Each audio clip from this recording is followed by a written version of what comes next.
welcome to BBBN online classes, and in our previous video session we were reading the chapter I am watching grandpa. So as the title also defined us कि यहाँ पर हमारा जो writer है वो अपने grandpa को देख रहा है. सो स्टार्टिंग सेशन में भी यही बताया है कि एक बहुत ही अनईजी नाइट रहती है राइटर की, जो चाइल्ड है, जो बच्चा है उसकी, और वो पूरी रात सो नहीं पाता क्योंकि उनका जो घर है वो मेन रोड पर बना हुआ है, इसलिए ट्रैफिक लाइट्स आती हैं, नॉइज़ रहती है.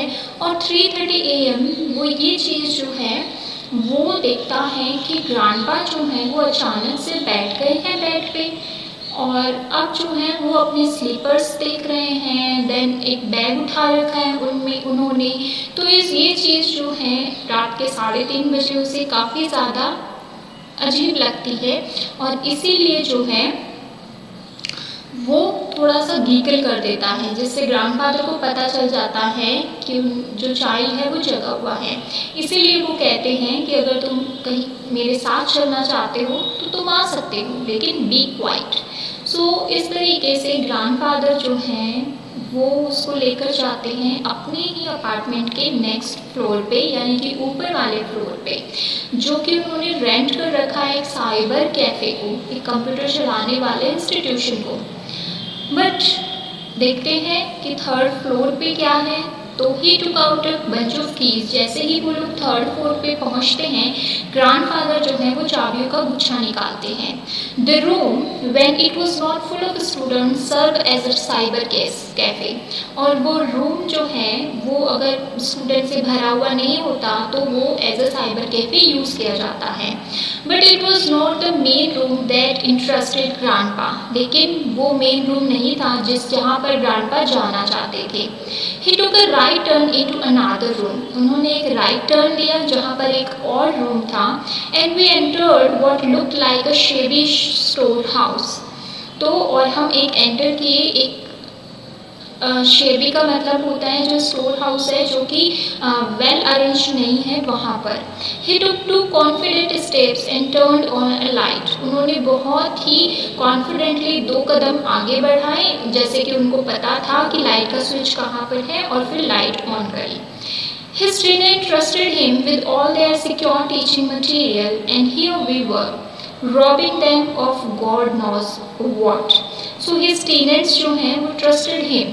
उनके जो किराएदार हैं वो ग्रैंडपा को ट्रस्ट करते थे with all their secure teaching material. और ऑब्वियसली उन्होंने फ्लोर किराए पे ले रखा है पूरा का पूरा, तो उनके जो टीचिंग मटेरियल हैं वो भी सारे वहीं पर रखे हुए थे securely.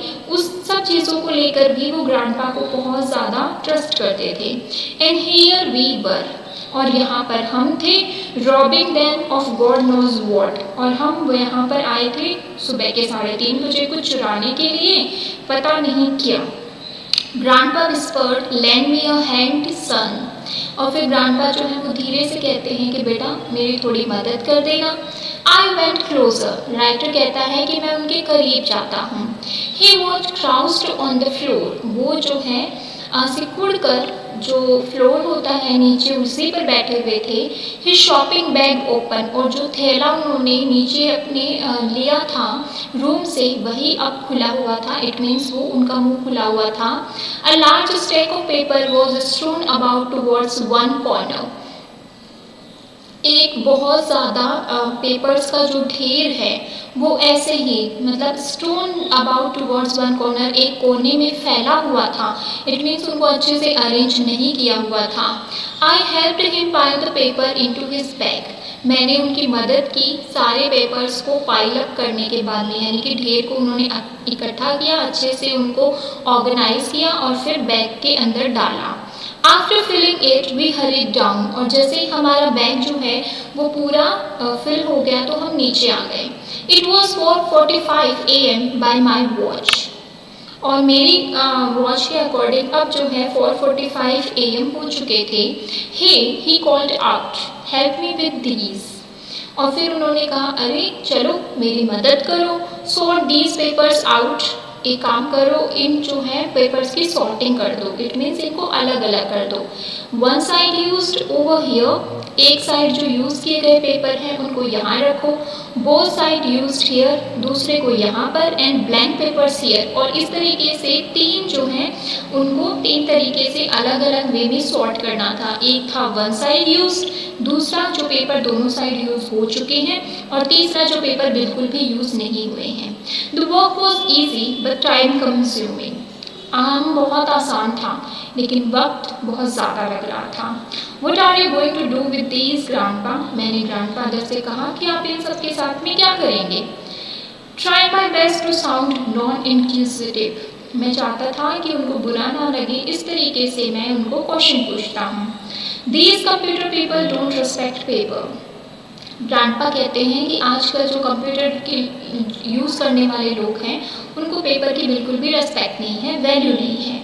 Every day they throw away all these sheets, हर दिन वो इसी तरीके की सीट्स जो हैं वो फेंक देते हैं। They have given me the keys to open the gate for the sweeper when he comes at 6 AM। उन्होंने मुझे अपने गेट की चाबी इसलिए दी है क्योंकि स्वीपर जो है वो सुबह 6 बजे आता है, तो मैं उसके लिए गेट ओपन कर दूँ। He takes these and gives them to the junk dealer. और वो स्वीपर क्या करता है, ये सारे के सारे पेपर उठा लेता है और जो कबाड़ वाला होता है उसको बेच देता है। Who disposes them carelessly, और कबाड़ वाला इनको बिना किसी ध्यान दिए इनको डिस्पोज कर देता है। So instead I do half his job for him, और इसीलिए पूरा काम वो करे, इसलिए उसका आधा काम मैं कर देता हूँ। I was amazed by how much importance he was given to this seemingly trivial matter. मैं बहुत अमेज्ड हो गया कि एक छोटा सा ट्राइबल मैटर जिस पर कोई ध्यान भी नहीं देता उसको मेरे ग्रैंडफादर कितनी ज़्यादा इम्पोर्टेंस दे रहे थे। Every day my friends and I would waste hundreds of sheets at the drop of a hat. हर दिन मैं और मेरे दोस्त पता नहीं कितनी ही जो शीट्स हैं पेपर की वो वेस्ट कर देते हैं। Pointing to the used up pile which was the smallest, he said. तो जब हमने उनको सॉर्ट कर लिया तीनों पाइल्स में, तो जो ग्रैंडफादर हैं वो यूज्ड अप पाइल्स यानी कि जो दोनों साइड यूज हो चुकी थी, विच वॉज द स्मॉलेस्ट, तो कि उन तीन कैटेगरीज में सबसे स्मॉल जिनका बंच बना था, ही सेड वो कहते हैं, these I will give to the hawker downstair. ये वाला जो यूज्ड पाइल्स हैं ये मैं हॉकर को दे दूंगा जो नीचे रहता है।